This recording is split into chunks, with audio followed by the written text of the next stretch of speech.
The 54 Immortals crush all opposition. I'm sure all Black Ops 3 players remember this line, but do they know what it truly means though? The 54 Immortals, or the 54I for short, are a Singaporean criminal faction in the Black Ops 3 and Black Ops 4 world and lore. They seem to also appear in Version, which was a short story serving as a prequel to Black Ops 3, but is no longer available to get. The most well-known member of the 54I being Hei Zhenzhen, codenamed Seraph. Led by the two late crime lords Go Min and Go Zhulan, the 54I has a few thousand members under its name. They're equipped with a lot of military tech such as drones and GI units, as well as military weapons that might have either been smuggled or illegally bought. In today's video, I'll be looking into Call of Duty lore. Black Ops 4 and Black Ops 3 get a lot of flack for either having a bad campaign with a terrible story or having no campaign at all. And I understand that. I mean, personally, I don't find the Black Ops 3 campaign to be that fun, let alone having a confusing story. And I love a good Call of Duty campaign. But one thing that always intrigued me for years was the 54I. Hearing a few mentions of the 54I through multiplayer and meeting some of the members in the campaign, I finally thought, okay, I'm going to do some research into who the hell these people are and why they crush all opposition. And now this video exists. Unfortunately, there won't be any train go booms in this little lore study / analysis, but there will be a few annihilators and sci-fi criminals. So let's look at what this criminal organization is, how it came to be, who's the people behind it, and where they are now in the Black Ops world. A bit of a content warning, there will be some intense violence and grisly footage in this video. That isn't your cup of tea, then I very much understand. There are also some grim themes that will be mentioned and briefly talked about, but not in depth. Also, some major spoilers up ahead for the Black Ops 3 campaign, so enjoy. To get into the mood of things, let's begin with a bit of their culture. The 54I name is based on Chinese numerology. Number 5 and 4 are said to be unlucky numbers. 4 is a homophone for death in the Cantonese and Mandarin language, and 5 sounds like not or never in Cantonese. Put 2 and 2 together and you have never death, or to make more sense, never dying. So the 54 Immortals means the never dying Immortals. Pretty cool, right? The Immortals mostly follow Chinese tradition, as it rules the Go dynasty. But since the organization consists of immigrants from different backgrounds and cultures, those members are still allowed to follow their home traditions respectively. The 54I members have an initiation ritual, where the initiate's blood is mixed with other attendees' blood, resulting in them toasting together with a mixture of mingled blood and rice wine. They were to swear allegiance to the clan in front of an altar that contains a painting of Go Chiang, before making an offering with what remains of their rice wine drink.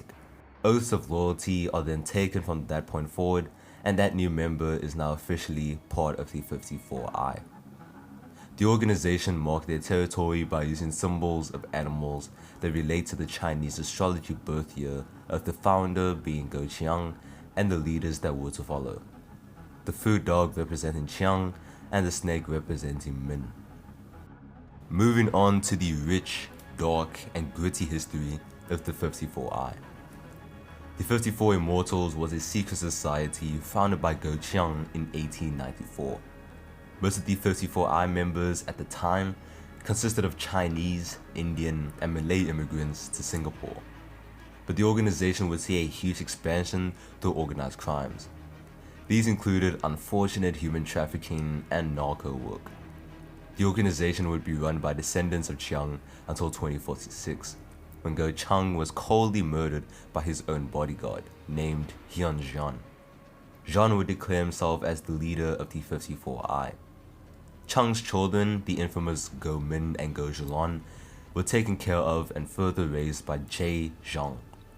Zhang is a clan enforcer of a higher rank. 2 years later, Zhang killed Zhan and handed over the leadership to Min and Zhulan respectively. Zhang was to be their advisor throughout their teen years. We then jump to 2058, the year of the Singapore disaster. This is where some of the themes and discoveries in Black Ops 3's campaign come into play. The CIA, as well as the Coalescence Corporation, started looking into human lab rats for the secret mind control project, best known as Corvus. It is said that the CIA have kidnapped members of the 54I, including Zhang. These members were seemingly also lab rats of some sort for DNI experimentation, the DNI being the direct neural interface in the campaign, at a Coalescence research facility located in Singapore. June 2nd of 2016, the Singaporean Coalescence research facility was destroyed in an explosion due to some complications and technical difficulties with Project Corvus. An unknown toxin began leaking and spreading across the city. This incident would kill 300,000 people in a single year, which explains why Singapore in the campaign is so dead and progressively rotting. The region was then put under quarantine. The quarantine zone would become a lawless wasteland, and the 54I saw this as an opportunity. After bribing the Singapore armed forces, most of the 54I was able to illegally enter the quarantine zone. They looted and traded whatever could be sold. They would also find surviving members and then sell them into human trafficking. Quite some dark and disturbing stuff. Around 2 years later, the 54I pretty much owned the quarantine zone. Their following and membership was skyrocketed. They salvaged abandoned military equipment, including GI units built by Coalescence. They received military training from private military companies and funding from the Common Defense Pact, which you'll know them as CDP from Black Ops 3's multiplayer, which I might cover.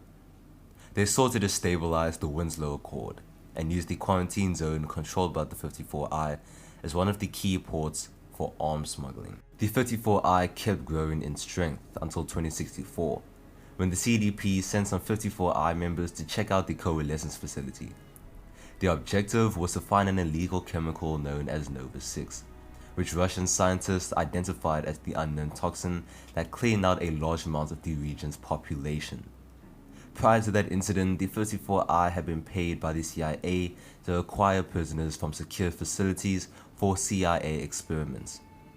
The expedition team of 54I exploring the facility tripped an alarm which alerted the CIA. The CIA sent a cleanup crew to kill the expedition team and bury any evidence of Corvus, making the expedition team seem like victims of the Singapore disaster. Now perspectives change here as we are now in the boots of the CIA.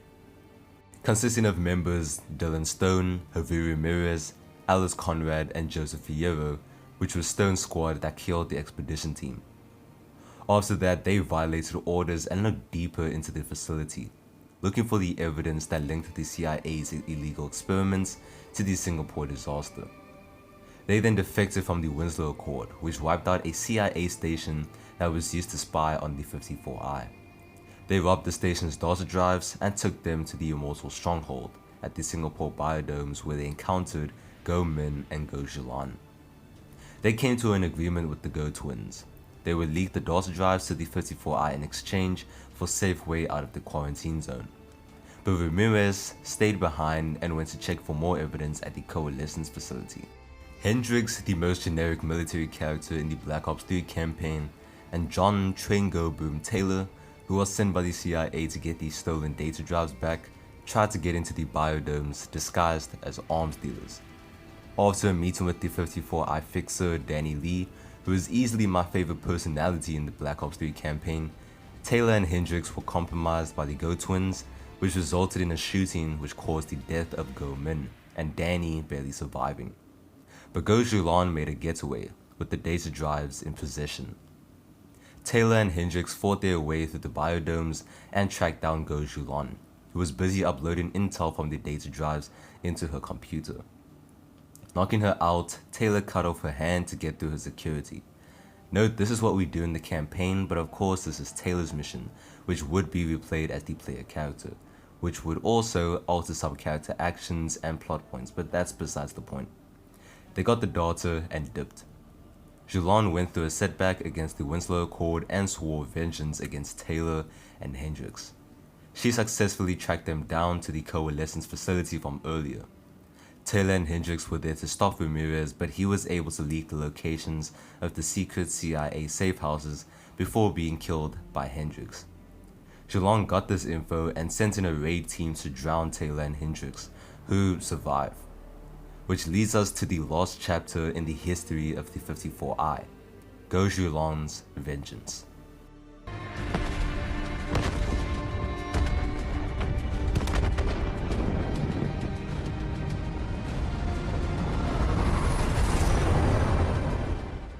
The CIA was basically screwed. Zhulon had 4 eyes and knowledge on what they were up to, and so she led her forces outside the quarantine zone and attacked the CIA Singapore safe house.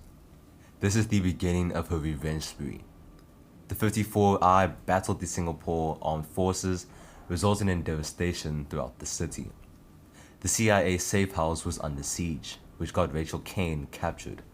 Taylor and Hendricks refused to evacuate Singapore and looked for Rachel instead. Taylor killed Zhulon after clearing out the 54I in the safe house, saving Rachel in the process, and so they finally left Singapore. With the leaders of the 54 Immortals dead, the organization saw a brief downfall and had to retreat to the quarantine zone. The 54I had to fight amongst themselves. Danny Lee was in some deep crap but was spared execution by our iconic Singaporean enforcer queen, Hei Zhenzhen, best known as Seraph. She thought that the organization had suffered too many losses, which is very much true. They needed all the manpower they could get in order to rebuild themselves and regain control. And that's where their story ends. The 54 Immortals are a brutal group, and is best shown through the Black Ops 3 campaign and Seraph's backstory video in Black Ops 4. Their methods are often gory and unfair.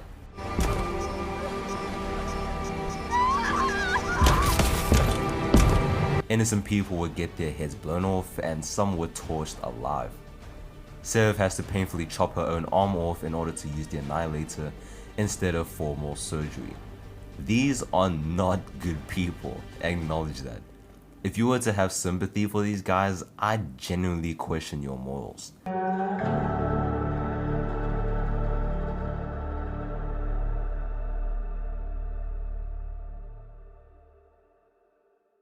I mentioned some key figures throughout the history of these criminal masterminds, such as Go Chiang, the founder, Go Min and Go Zhulon, the leaders, and many more.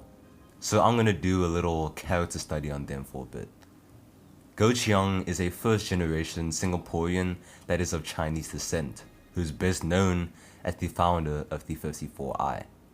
He's basically the most important person in the Go bloodline. Like I mentioned, in their culture, members of the 54I have to swear allegiance in front of an altar of Chiang. He supposedly died around the same time Go Chiang was murdered by his bodyguard. Go Zhulon, a descendant of Go Chiang, born in 2036, was the eldest child of Go Chiang's 2 children. She and her brother were taken into the care of Jay Zhang, a gang enforcer, after the murder of their father. Zhang was their mentor through their teen years. In 2048, Zhulon and Min claimed leadership of the 54I after the death of the late but dishonorable leader Hyun Zhan. So at age 11, Zhulon was leading the organization alongside Min, as well as with assistance from Zhang. But Zhang later got killed by the CIA. In terms of personality, Zhulon was strict but content, with a bit of craziness. She has a prosthetic arm that replaces a severed right hand. She was responsible and would do whatever she could to get what she wanted. The drive of vengeance eventually got her killed. In reality, died in 2064, and in simulation, died in 2070. Go Min is Chang's youngest child and the younger brother of Zhulon. Born in 2037, he lived through the same events as his sister, becoming a leader of the 54I, leading them into the quarantine zone, building an empire, working with the CDP, and dying at the hands of Taylor during an interior shooting by grunts. Not much else is known about Min, as his story is technically based on Zhulon's. They are siblings who lead together after all. My man Danny Lee was a black market vendor and fixer, with not much given history under his belt. It's not known when he was born, how he became a member of the 54I, or anything along those lines. The only time we meet Danny is in the beginning of Provocation in the Black Ops 3 campaign, where Taylor / the player and Hendrix are undercover and wants to sell Lee supplies. He stabs one of his workers after spilling a cup, and he then gets riddled with bullets as grunts bust into the room. This kills Go Min, Shalon makes it out, and Danny somehow survives. Although not shown as Danny Lee, we see him in the Black Ops 3 and Black Ops 4 multiplayer Black Market, where he's famously known as Blackjack. As Blackjack, he started working as a mercenary for the 54i, after Seraph spared his life as Danny Lee. He had to build a whole new reputation as a mysterious and shady figure, and what a reputation he has built. Jae Jong was one of the 54i's enforcers. He specialized in a killing method known as the denial of reincarnation, which sounds freaking crazy. This includes severing the fingers, tongue, eyes, and nose of a victim. Brutal stuff. And then, as I mentioned a few times earlier, he took care of the Go siblings. In 2016, Zhang was kidnapped by the CIA and was used as a test subject in Singapore for Project Corvus. He was implanted with a DNI and his mind was monitored, but soon his consciousness merged with Corvus, creating what's called a sentient hive mind. What this did was enact revenge on its kidnapper by letting out a whole lot of Nova 6 gas, killing all of Corvus's researchers except 2, one of them being Yusuf Salim. This resulted in the Singapore disaster. Jae Zhong might be dead, but when playing through the campaign in Taylor's simulation, Corvus causes Taylor and his squad to perform the denial of reincarnation on CIA personnel, leading to some disturbingly gory results. This means that Zhong's consciousness still lives within Corvus's hive mind, thirsty for revenge against his kidnappers. A virtually psychological revenge spree, if you will. But later in the simulation, Zhong's corpse is found, rotting and decomposing.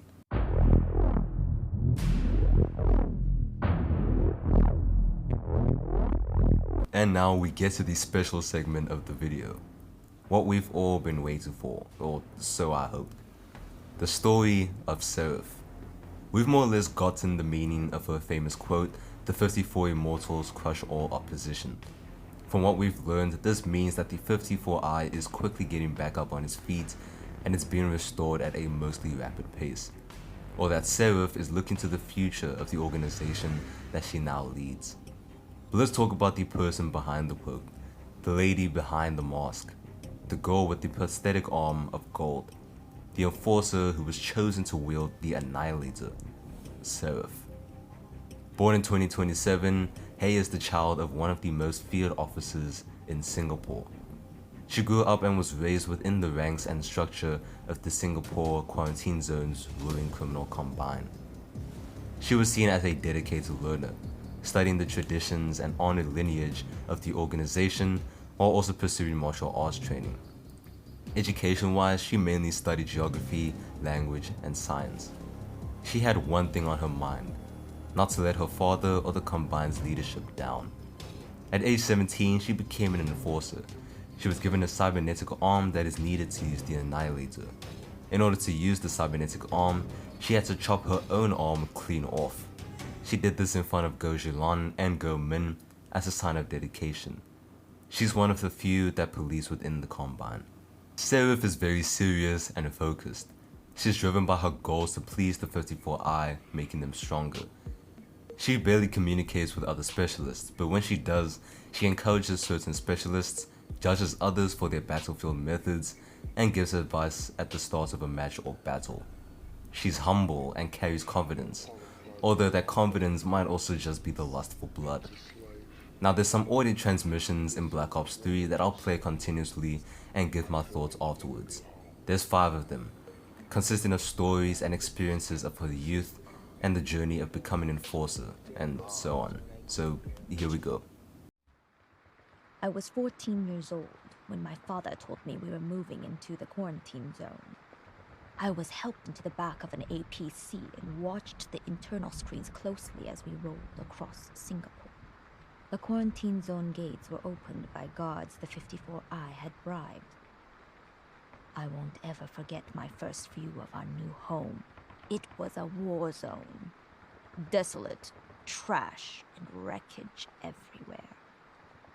There were still the remains of bodies laying around. I almost complained, but was silenced by a single glance from my father. He was an enforcer, one of the few who kept the Combine in check. There could be no public dissent. If I were to follow in his footsteps, I would have to play my role. We had to set the example of what was expected.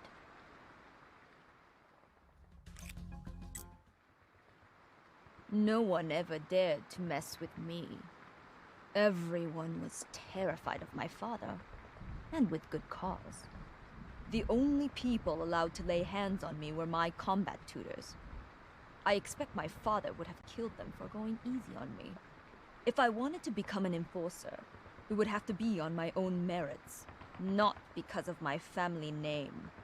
So for the next 3 years, my days were spent in training. Hand-to-hand combat, gunplay, urban combat tactics, strategy, history, Chinese literature. It is not enough for an enforcer to be a great fighter. They have to embody the ideals of the 54 Immortals. They have to inspire loyalty and respect. I worked as hard as I could.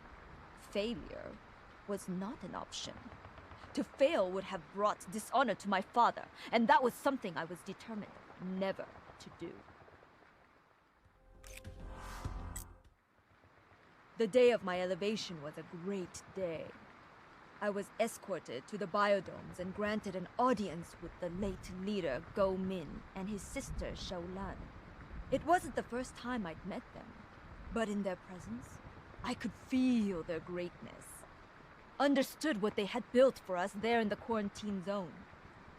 Xiaolan herself brought a box down towards me, placed it on a table, and told me to open it. Inside, 2 of the most beautiful things I had ever seen. My Annihilator, and the custom cybernetic arm I would need to wield it. She drew her own blade, and I took it with my left hand. In order to be worthy of this honor, I would have to show what I was prepared to sacrifice, without breaking eye contact with her. I placed my right hand on the table, and began the surgeon's work.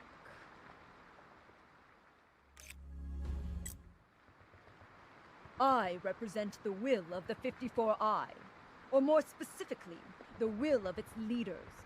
My personal wants and needs are of no matter.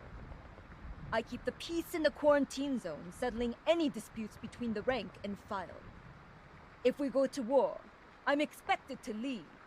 The 54I has its roots in street-level operations, but we run a tight ship.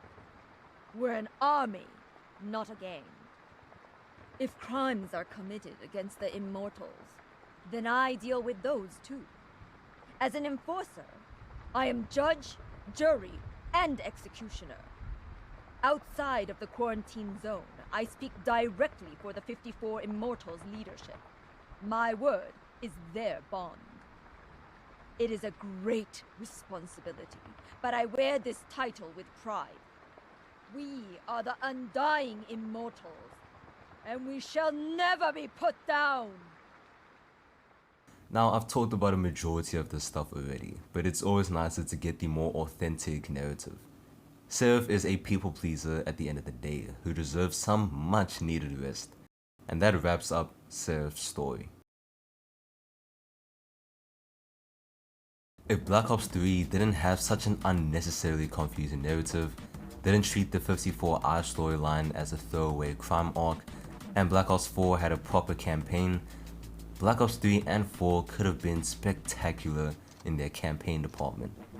I mean, they're still pretty good games as their multiplayer is still absolutely fun, but Treyarch could have written something new, unique, and compelling for the Call of Duty franchise. I mean, this is the same series that gave us the first Black Ops game, which pushed the boundaries of what Call of Duty could do with storytelling. That game was a psychological action thriller with deep and memorable characters. Black Ops 3 and 4 could have been sci-fi action crime stories, with deep lore and a memorable world. Instead, they crafted a bizarre and hard to follow psychological sci-fi thriller. but I feel that opportunity is partially missed. We've moved on from the futuristic Black Ops world, and while there's no signs of going back, there's still ways Treyarch can tell those stories. But I won't get my hopes up.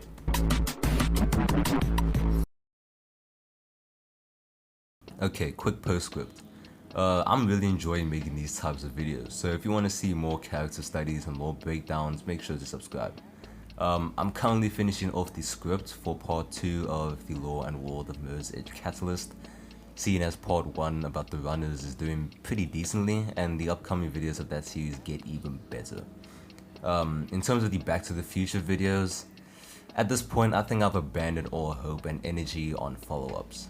Maybe if that video suddenly blows up like the Freedom Crown one did, I'll consider writing a part 2. As for upcoming videos on going back to analyzing and reviewing other games, I don't have a specific game in mind to analyze, but I'll take a look into the PS Plus library and see what I come up with.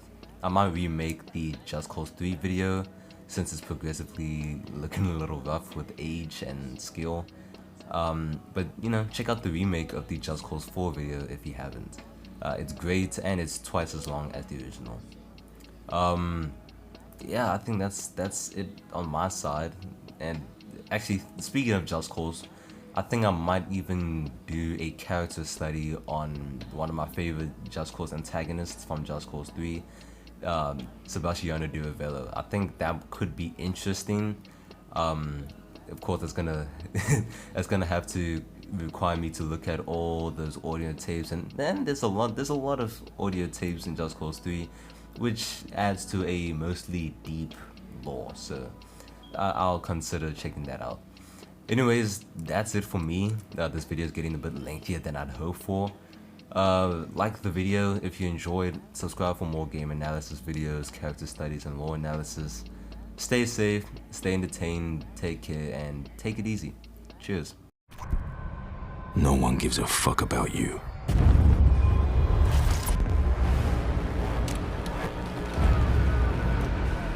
You're a number. An asset. A pawn in someone else's game.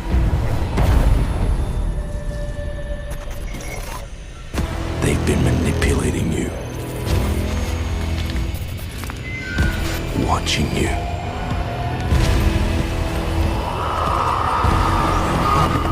Exploiting you.